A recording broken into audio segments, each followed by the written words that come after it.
Alright guys, this is one of my rambly podcasts.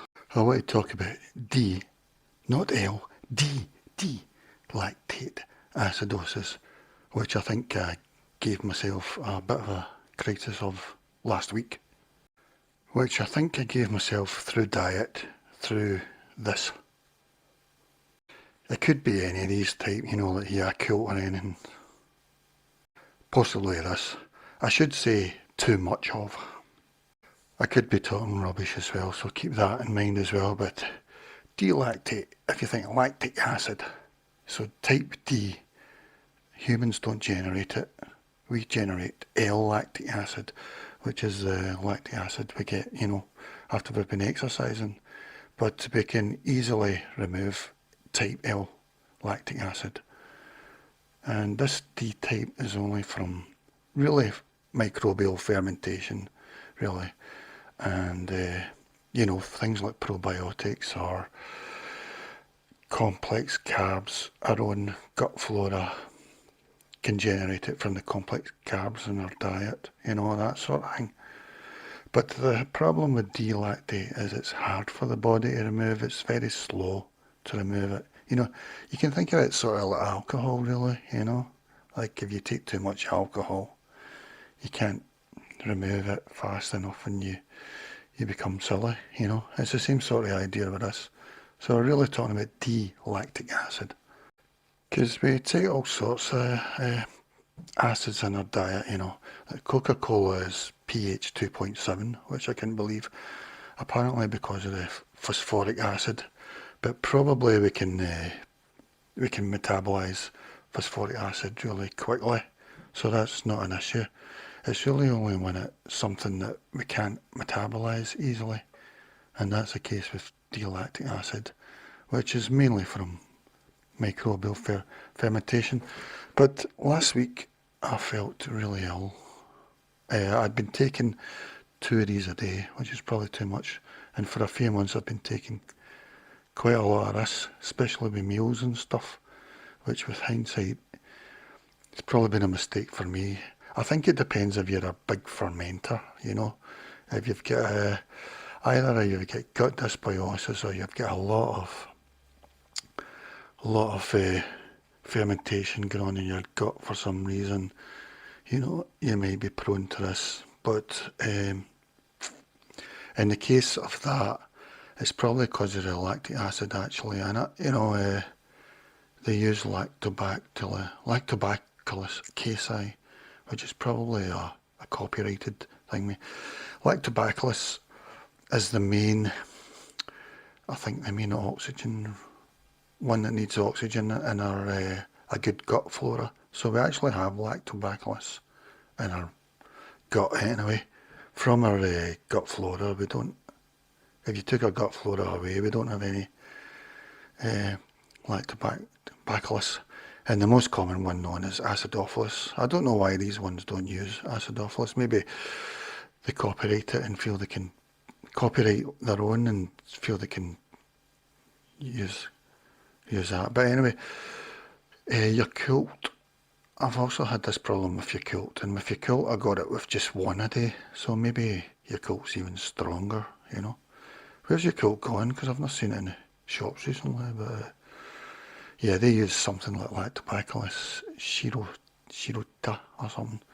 Their own one again. Maybe they copyrighted it again, I don't know. But really, you could just use acidophilus. The main oxygen needing type of thing in a good gut flora is lactobacillus acidophilus usually, and the main one that doesn't take oxygen, it wants non-oxygen environment is bifidus, So these all things all sort of use lactobacillus type, But I'm here to talk about D-lactate acidosis. Yeah, if you talk to any farmer or vet, they'll know straight away what you're talking about. They're saying, oh yeah, D-lactate acidosis, yeah, I know that, totally. And the reason is that grazing cattle are prone to it. Yeah, a vet and farmer will know, and they'll tell you that it can be very serious. Doctors they won't have a clue. I'm not even sure if you went to an emergency room with acute D-lactate acidosis. I mean, it can kill you. Uh, a doctor would even test you for it, you know. They'd maybe notice in your blood pH, you know, that's the thing that would tip, because your blood's got to be in a very fine margin. It's got to be pH 7.35 to 7.45. It can't go out that. And when you think you're drinking Coca-Cola at 2.7, it shows you what the body can do, you know. But blood's got to stay in that, so blood will be the last thing to go, really, you know. But once it does go, you know, you'll be in real trouble. Yeah, so farmers and vets know all about this. And that's probably the best place to get information on it, really. And it's because grazing cattle are basically fermenters. I mean, cows and sheep, I don't think they have any digestive enzymes at all. All their enzymes come from microbes. All their digestion is done by microbes, you know. So they chew the cud and that's what they're doing. They're taking stuff up again to sort of chew it. So I can't remember actually. It's maybe make it more surface area so the microbes can get to it and that. But yeah, things like sheep, cows, they can get D-lactate acidosis. And I thought it was interesting when I was reading the vet thing that they came up with two types for cows and sheep. He says, I think it's cows that are mostly sought for, but acute clinical, which is the obvious one, which a test would spot, or subclinical. And I thought this was interesting because I guess this is meaning where it might pass a test and it's not obviously got it, but you think your cow's got it, which is something that humans are not going to get this sort of diagnosis, you know. It is interesting that the veterinary thing has come up with a subclinical thing, whereas humans are not going to get this, you know.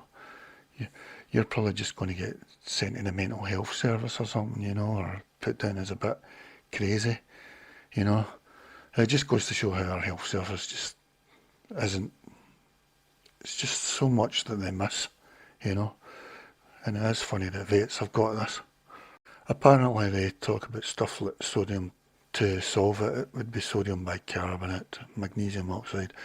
I think sodium bicarbonate's the basic one. That's baking soda, really, isn't it? But yeah, because it's quite a high pH. I don't know, it's 9.4 or something. I can't remember. But and then I've heard magnesium oxide talked about in vet sites, but I don't know. I don't know why. Maybe it's a magnesium that's alkaline. I'm not sure. But yeah, that's the sort of thing. So this got me reading on about this alkaline diet, which I'd heard about, you know. And as I say, that the human health system will be useless on this subject anyway. I'm talking about D-lactate acidosis, or any acidosis anyway, the concept. I don't know, I don't know, it sort of makes sort of sense to me, but in a way, I mean, we're not talking about blood pH here, we're talking about acids that build up in the body. I mean, I'm not talking about blood pH anyway, you know, because that's got to be in such a fine margin. That's got to be 7.35 to 7.45. But when I was looking at the natural therapists that I usually look at, I think most of them are actually anti about it, and they're pretty angry about it as well. Because I saw a video with Dr. Berg, who he's one of my go-to on health subjects that the mainstream medicine are failing on because they either ignore it or they just haven't a clue, or they think there's a lot of rubbish, which a lot of things they say. You know, they said that about things in your stomach where you get stomach ulcers could be caused by bacteria. They said that was nonsense, you know, and now they're the ones saying, yeah, most cases will be caused by bacteria, you know. So anyway, he was angry. I was watching him in a video, and he was so angry that at one point what sounded like his vacuum cleaner came on, and he stopped and went over to turn it off. And I thought it was amazing that he didn't edit that out of the video. I mean, oh, I thought that was a bit strange, but I mean, I don't agree with everything Dr. Eric Berg thinks, but a lot of things I do, you know, like intermittent diet. I mean, for me, the main reason an intermittent diet thing is a good idea is because there's probably things in our diet that are doing us bad and we don't know what they are yet, you know, so not taking anything. Plus, we probably eat too much in the Western world as well, you know, so those two things. But I thought that was interesting. This alkaline diet, I'm not sure that the people that preach it are trying to get the blood pH more alkaline. I think they're trying to get the body more alkaline, you know. Well, I don't know. But my thing is an exception, D-lactate acidosis, because it's so hard to metabolize and it builds up if you're taking too much of whatever's got D-lactic acid in it. Yeah, because I found out today that cola's like pH 2.7 because of the phosphoric acid in it, which I thought was crazy, you know, but then I thought, well, it's probably easy to metabolize. That's the difference between it and D-lactate acid. That's not easy to metabolize. So yeah, I forgot to mention what my symptoms were and why I think I had it. Well, I was taking these for about 2 weeks and then I upped it to 2 a day. And my symptoms were it was just one day I started getting tingly hands and that. You know, it was sort of a build-up thing. And then I got a really painful headache. I've always got a tension headache, but this was really creeping up my neck and a total insomnia. And I generally felt spaced out. And then that's when I realised it's probably these things, because I had that sort of problem with Yakult before. And even though that's not dairy, this one, you know, I thought maybe because this isn't dairy, that I would avoid if it was a dairy thing. But it must be the actual lactobacillus, and it's probably feeding off the complex carbs in my diet, or the bacteria is, and producing a lot of lactic acid, which was high up my small intestine, and I was absorbing it. Because if you don't absorb the lactic acid in your gut, you'll be alright. It's if you absorb it, because it's when it becomes a problem to your bloodstream, and that's when it becomes a problem. Yeah, I've been taking kefir for months as well, and I wonder if I've been doing a bit with that. Not so much, I don't think, because I was taking a lot of this and I was taking it with every meal and stuff, but I was feeling a bit weird. So, you know, I think it's more to do with if you're taking too much rather than, you know, so, but as I say, I had the problem with Yakult just one a day, so maybe I'm just prone, you know. I think it's people that are prone, that maybe they've got dysbiosis, or they're just big general fermenters, which means they've probably got quite a big gut flora or something, you know, but probably dysbiosis. I reckon this is the 3 ways humans will be able to end up with D-lactate acidosis. The health system will agree with only one, probably, and so they'll only agree with number 1, short bowel syndrome, and very few people have short bowels, but for people that do, it's a well-known, really dangerous thing to have, because they're always prone to D-lactate acidosis, and it's life-threatening, you know. And I think it's because their small intestine is too short, and that's where most of the absorption goes on, and that should really be a clear of microbes, mostly that absorption area, really at the top of the small intestine. But if you've got a small one, then your lactic acid bacteria, which naturally grow in everyone's gut at the lower end of the small intestine, that probably goes further up in them, and it's going further up to near their high absorption area, which should should be clear in most humans, mostly. And so they're prone to really serious, you'll end up in an emergency ward, and you could die. It could be fatal. So that's well known among them. And because it's so obvious, the health system is aware of it. So that's type 1, and that's going to be very few people, and that can be people who have an operation to remove part of their small intestine as well, I think. But I do wonder though if maybe some of us have shorter small intestines than others, which might make us more prone, to the subclinical type that they notice vets are aware of and farmers, but the health system aren't, because we're humans. We've just to get on with it, I mean, when I say short, I mean, I'm talking about maybe 90%. Oh, you've got 90% of your small intestine compared to another person. I don't know.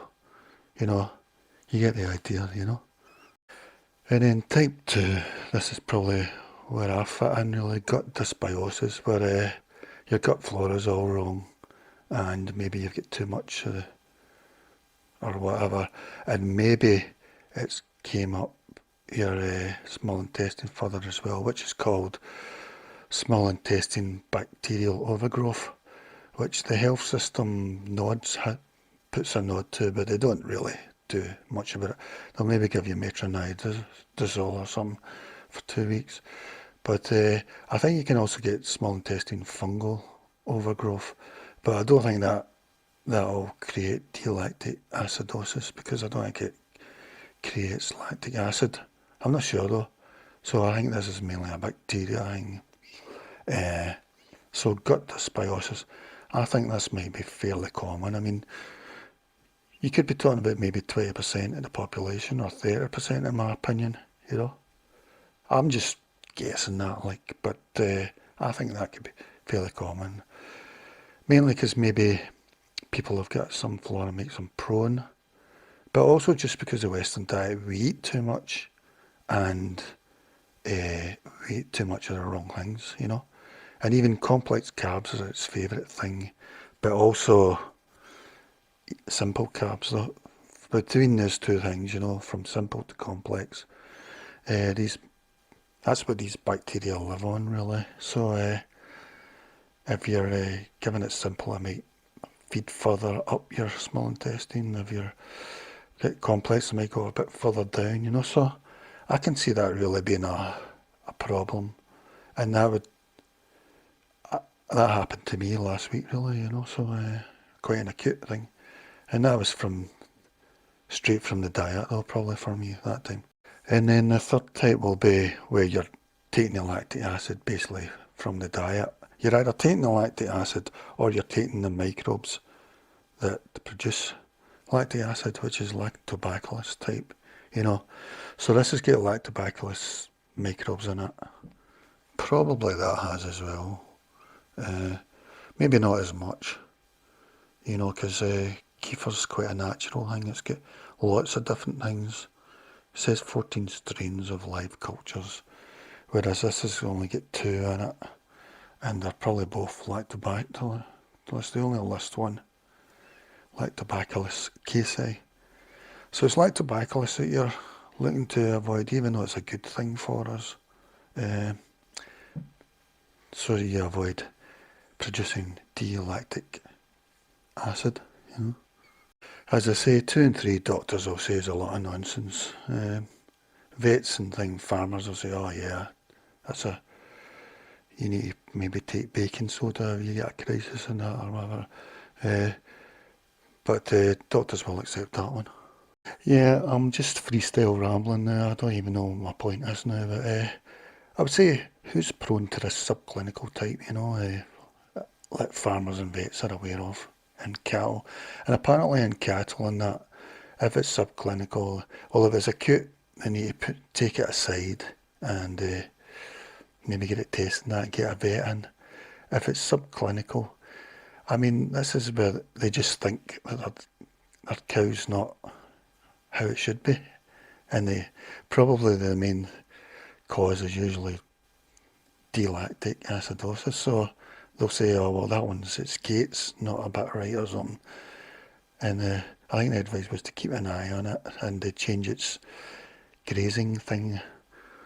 Because the thing in cattle, it's mostly from complex carbs, from the grains, you know.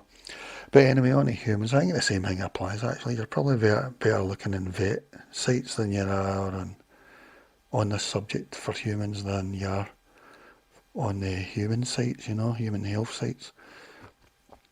Big fermenters, that's the, you know, if people obviously get wind from complex carbs a lot, you know. I mean, I think you can have wind from complex carbs, but not farts, basically, you know. So maybe people that bloat a lot, you know, especially from complex stuffs, but they might not get wind. That's what I think anyway, especially if it's further up the small and further up intestine, but people won't know where it's from really, you know. But definitely people who have SIBO and that are prone to SIBO, which is small intestine bacterial overgrowth, you know, because your small intestines may be pretty clear of microbes, except as you get further down towards the tail end. I should talk about the gut actually. Yeah, here's my definition of the stomach. It's three parts, mainly. The stomach, which is a small ball, just up to, well, as you look down, it's to your left. Your small intestine, which is a long, thin pipe. This is where most of the absorption goes on, and it sort of winds its way like that in your middle. So what you think is your stomach is really your small intestine, probably. So it's thin, and it's thin so it's got a big surface area and it can absorb things and stuff. And then you've got large intestine, and that's sort of from your appendix down your right hand side. It goes up, across, and back down again to your anus, then it goes to your anus. And that's a wide recycle pipe really, that's quite a wide thing, it goes up along, you know. Because in the large intestine you're sort of recycling stuff or, you know, preparing waste or whatever. So it's the small intestine where most of the absorption goes on and stuff. Yeah, because most of the probably might think the stomach does everything or that, but your stomach's just a preparation thing. It's a small ball, and the pH of your stomach, it's mostly hydrochloric acid, and the pH is like 2.7 or something, maybe even lower. And the pH in your gut could probably, it could go through this desk probably, you know, the HCl from a human could go. So that shows you how acidic it is. And that's to prepare some stuff like pepsin and that. I think it's mainly to kill bad things. I think that's the main reason.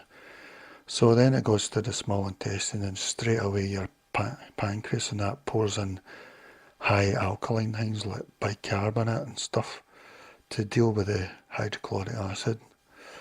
And yeah, your pancreas brings in bicarbonate, which is baking soda really, you know, sodium bicarbonate. And this is where most of the absorption goes on, especially the upper bit. And there's no microbes really at the top here, really. And as you go further down, you'll get microbes, friendly gut flora. And most of your friendly gut flora is in the large intestine. Once you've done all of your absorption and that, it'll go to the large intestine. So it's mostly waste when it gets there. But also it's going to try and recycle stuff like vitamin K, or it's even probably going to create vitamin K there. And that'll be from the bifidobacteria and that, and or the, what do you call it when the bacteria doesn't like oxygen? Wait a minute. Nah, I can't remember. But anyway, so there you get the idea. That's a small ball.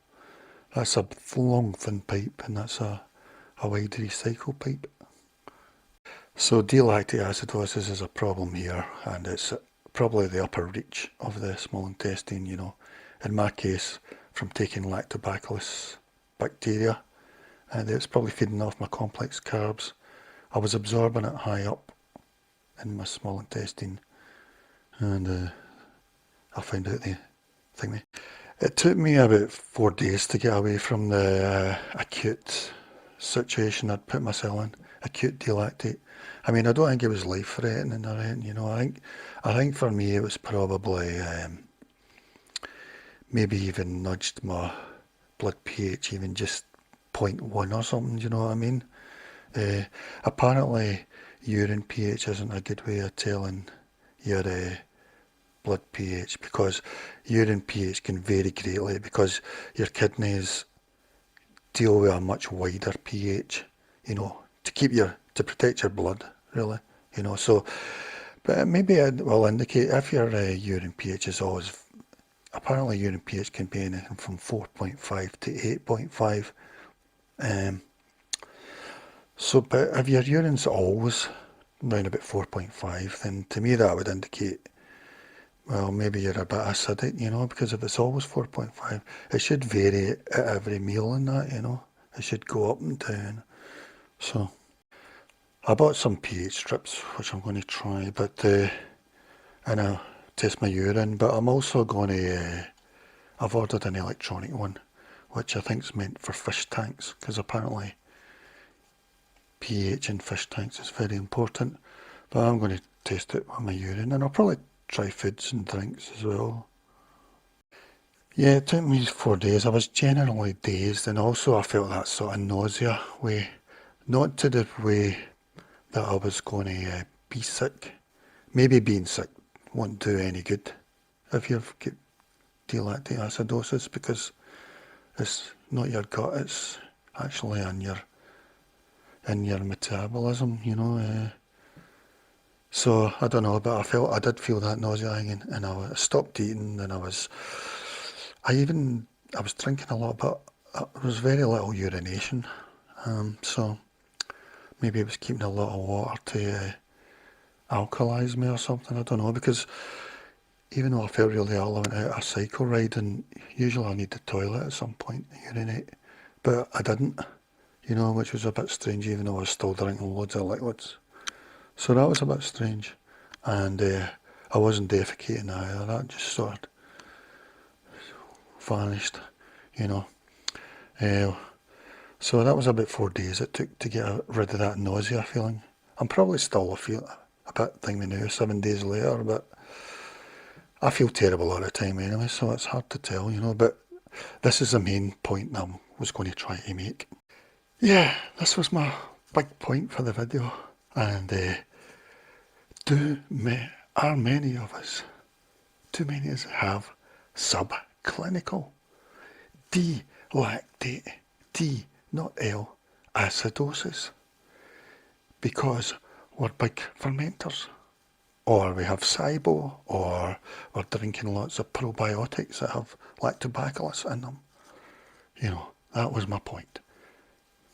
Because the general health system doesn't test for D-lactate acidosis. You would need to find a specialist. I don't think there's any easy way of finding it. You might get a clue if your urine's always down at 4.5 or something, you know. But I'm just guessing that, really. Really, there's no way apart from the test. But as farmers and vets will tell you, yes, but the test might only spot acute. You might be subclinical, you know. And like I say, it's if you're taking things with lactobacillus in them, I don't think that has so much kefir. That's got lactobacillus. That is what it's basically is, really. I wonder if Yakult's the same, you know, mainly just a lactobacillus thing. Yeah, so it's a lactobacillus bacteria that you want to avoid, really, if you want to avoid this. But it does make me wonder if there's a lot of people that actually have D-lactate acidosis at subclinical levels, and it may be all sorts of, you're not going to have any obvious symptom. It might be a reason that people are thought of as crazy or weird, you know. It might actually be that they've actually got acidosis. And so that made me think of the whole concept of acidosis. Like, if you're taking Coca-Cola at 2.7, even though that phosphoric acid is easily metabolised, maybe it's leaving a bit of acid in your body in general, you know. Maybe, and funnily enough, I saw Dr. Eric Berg. He's not a real doctor, by the way. I don't know why they call us. I mean, if you get a PhD in poetry, you can call yourself a doctor, you know, but I respect him, though. I respect him as a natural therapist more than a lot of qualified doctors, you know, medical doctors. Yeah, what was I talking about, guys? Yeah, I saw another video where Dr. Berg where he was suggesting that maybe I don't know if it was D-lactate or maybe lactic acidosis is what might be causing a cause of heart disease, and that's because the reason for heart disease is a build up of calcium in the arteries and that, and they don't really know why that is. They say it's mainly probably because of inflammation, and then the calcium sort of tags onto it, you know, because it's literally heart disease pipes, and they're getting a block, usually a calcium block, long term, you know. It is amazing that they know why that is and they can't figure it out. You know, I think it's going to be something really simple. But I think Dr. Berg, I can't remember what he said, maybe he thought maybe the acidosis is what's causing the inflammation or something. I don't know. Or maybe that was binding the calcium or something like that. I can't remember. But yeah.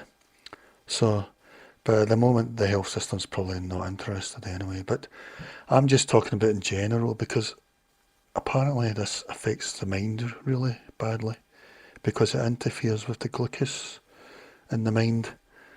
And in cattle, they'll get, if it gets really bad, they'll get attacks and it can kill cattle, you know.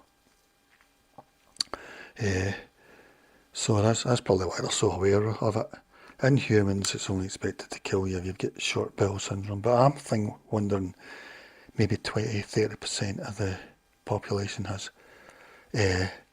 subclinical D-lactate acidosis, mainly because of our own lactic bacteria, mainly because we'll maybe get gut dysbiosis and it's come a bit further up the small intestine, and the lactic acid bacteria are producing D-lactate, and that's getting absorbed, and we're a bit crazy and weird, you know. So that's what I'm wondering, maybe 20%, 30% of the population. And this will be people that are big fermenters or have SIBO. And by big fermenter, I mean somebody who, say if you take wheat or something and you have a lot of wind, I don't know. I think most people get a lot of wind will avoid the things, but maybe they've still got quite a lot of wind in their gut anyway, you know. And it's people who are maybe eat a lot of complex carbs or even simple carbs. The whole thing between those two, you know. And I do wonder from my own, you know, recent experience last week, you know, how painful it was and that. And it does make me wonder, there's a lot of subclinical people, including myself, and it might explain a lot of weird behaviour and that, you know. So I think a lactic acid test should be, D-lactate should be a normal test that the health system does. I think the health system, we should be able to do any test anyway as a consumer, you know. If I want a brain scan, I should be able to just go to some lab and do it tomorrow, you know what I mean? I shouldn't have to go to a doctor and say, I want to spend a brain scan, because he's going to say no anyway. Or she, sorry. But I'm talking about subclinical here anyway. So, but then these people might be a bit higher in the lactic acid test, you know, the D-lactate acid. You know, they might be on the high side, but not passing over the borderline, you know. So this whole thing's of great interest to me, and that's why I made this video. Alright, I'll finish with my at-risk list. And actually, I'm just thinking, really, I've had this problem really with these small things. They don't even have a name for these things. What are these things called?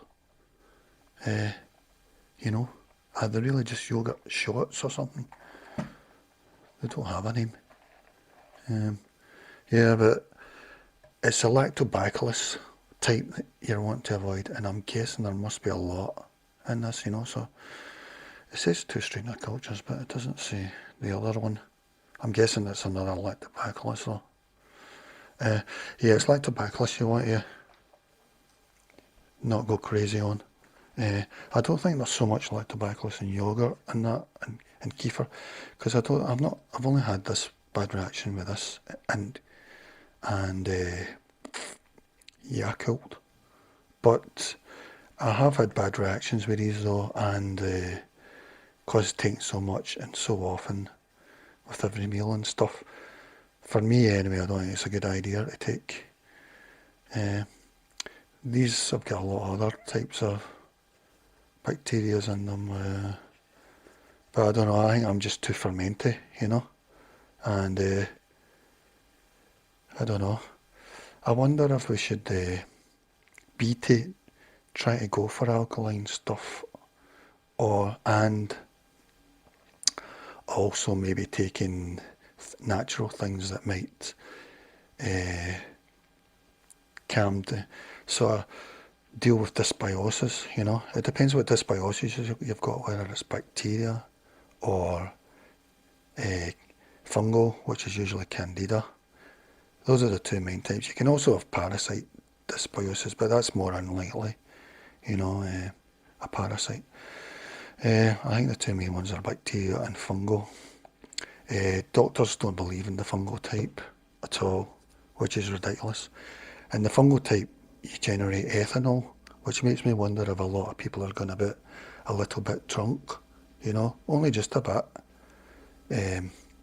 So, yeah, I've just realised that it's the lactobacillus ones in particular that have caused my problem, but in general as well, I think. But yeah, these are the ones that give me the acute problem.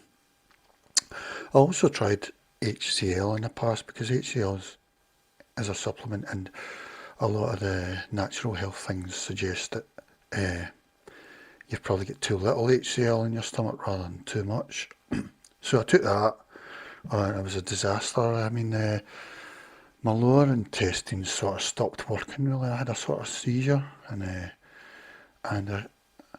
urinating, there was no power at all. That whole bottom half of my intestine and urine system would seem to sort of, don't know, have a shock. And then it took, after a few weeks, it all came back and all that, but so the HCl was bad. I've tried things like apple cider vinegar, and I didn't really think I got on with them. So maybe I'm just too acidic. Not my blood, my body, So I'm going to look more at this alkaline. I mean, the total, taking a hammer to it thing is sodium bicarbonate, but you're more better to do sort of subtle long-term ways. I'll need to look up that magnesium oxide, I don't know, because it doesn't sound like maybe minerals are base, pH, alkaline, I don't know. Yeah. Yeah, I've just realised though that my D-lactate problem was because of these lactobacillus short hangs, whatever they are. There must be so much lactobacillus in them or something. I don't know. But for people buying probiotics, I've often get lactobacillus in them. So that's something to think me. Anyway, getting back to my thing. I mean, the 2 groups are really this. That's unlikely. That's very rare. That's the one the GPs accept, It's probably people who take a lot of complex carbs, because then your own lactobacillus bacteria will feed off that. Or it's for people who take a lot of probiotics, kefir, yogurt and that, mainly lactobacillus type, which will then feed off your complex carbs. That sort of scenario, so that, I think that's the people at risk. But this could be like 20-30% of the nation, in my opinion. So, so I'm wondering if a lot of people are getting a bit with subclinical D-lactate acidosis, And how to fix it, I don't know. So, I forgot to say that. How do you fix it? I don't know really. Like, it does make me wonder if things like the keto diet are, this might explain why they're so good, or, well, to people who say they're good, because their diet, they take a lot of protein, don't they, and they avoid complex carbs and that, you know. So maybe this is why these diets indirectly are doing well or whatever. But it is ironic that the people that take probiotics and that are probably health conscious people that know that they've got dysbiosis, you know. But you might actually be making it worse or giving yourself a new problem rather than thingy. Yeah, it's just a mystery, this whole got dysbiosis thing, you know, because it should be something that you can solve in 2 or 3 weeks, but people it seems to be a permanent thing, you know. At the moment, the health system aren't really interested. So this might be why a lot of people might have subclinical D-lactate acidosis like cows and sheep, you know. So I don't know what the answer is. I don't know yet. Yeah, I've just been looking roughly, you know. I've not thinking, but I've obviously avoid things like this, or just keep them to a minimum, you know, one a day. Because I mean, these actually do good things. Lactobacillus does good things, you know, and we need lactic acid in our gut really to kill off microbes and stuff, you know, or the wrong type. So these are really good things, really, but obviously not if you go crazy on them.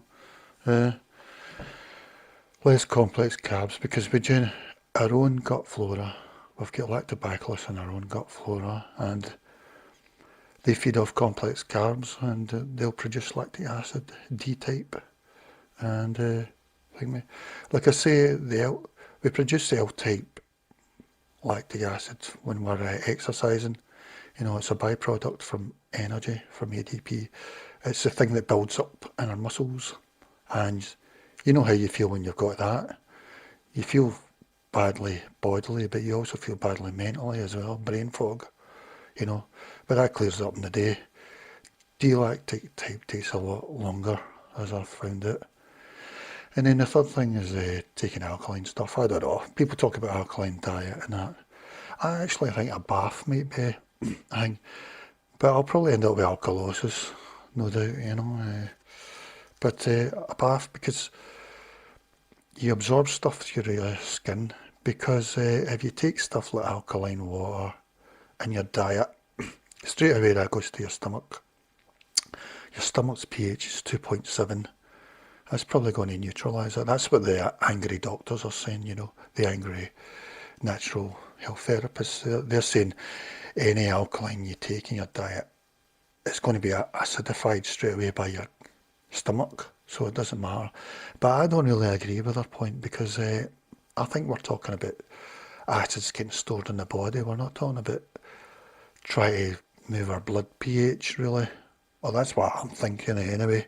You know, I'm thinking that acid gets stored in the body, and it may be a reason for arthritis and things, you know. Who knows? I don't know. But I think a bath, I don't know what you could, maybe baking soda, but I don't know how much, you know. Because water's pH 7. What would we be trying to get up to? I don't know. 7.2 or something? I have no idea. But that would go straight through your skin, into your bloodstream, you know. So, but I don't know really. Don't blame me if you get alkalosis or whatever, you know, because alkalosis is a very serious thing as well, and dangerous. I think they're talking about blood alkalosis when they talk about that, but yeah, you know. So that's it, guys. I think most people will be prone to D-lactate acidosis if you take too many of these, and it's probably these rather than yogurt and stuff. Depends. It depends on the same. It's lactobacillus. That's what you're wanting to not take too much of. Yeah, it's only because I take a lot. I became aware of it, you know. So that's it. Do your own research. I mean, from the diet you can get all sorts of other acids, you know, like acetic acid from vinegar. I mean, I remember I took quite a lot of vinegar once as a sort of supplement for quite a while, and I felt ill on that as well. And acetic acid's quite quick, I think, to be metabolised, so I don't know what was going on there. As I say, HCl sort of really gave me a seizure or something, you know. Apple cider vinegar, I didn't feel too good on that, which is maybe good for you. You know, I think I'm just too acidic, really, because of fermentation. But anyway, if you want to feel like D-lactate acidosis feels like, I would suggest take 2 of these a day for about a week or two. It'll probably grow. I don't recommend that at all, really, but if you do want to feel, and that's probably, yeah. I just noticed the two types. It's Streptococcus thermophilus and Lactobacillus casei. So that's their own proprietary one because they're owned by Danone. Yeah, it's the Lactobacillus one that you should bother about though. I don't think that, because I don't think that'll produce D-lactic acid. Don't quote me on that. But anyway, in my opinion, these things should have a warning on them, you know. Don't take too much because it might make you prone to D-lactate acidosis. Yeah, that's what I think anyway, you know. They should have a warning on them. Could cause D-lactate acidosis. Alright. Anyway, this is my next craze, so my next video will probably be how to avoid alkalosis. Anyway, this is my new craze, but my next video will probably be how I ended up in the emergency room with alkalosis. I just remembered a few other things I had at the end, the acute thing. My voice box was getting sort of sorer and sorer, and I had a sort of cough, which I've still got actually. It seems to be phlegm that I bring up rather than anything to do with I don't know. Anyway, and also my ear canal to my where it goes to the throat or whatever, that sort of felt sort of inflamed or something. That was another thing I had. And also I felt that my swallowing was sort of out of sync or something, you know, that sort of thing. And apparently acidosis messes about with the sort of, well, what I've seen in cows and that, you know, I don't know what to do with swallowing or whatever, but that sort of thing, it was really pretty acute what I had, although it was probably on the borderline of acute, and you know, but it was still pretty sore. But the way it crept up my neck and that whole night I had total insomnia, so it was pretty unpleasant.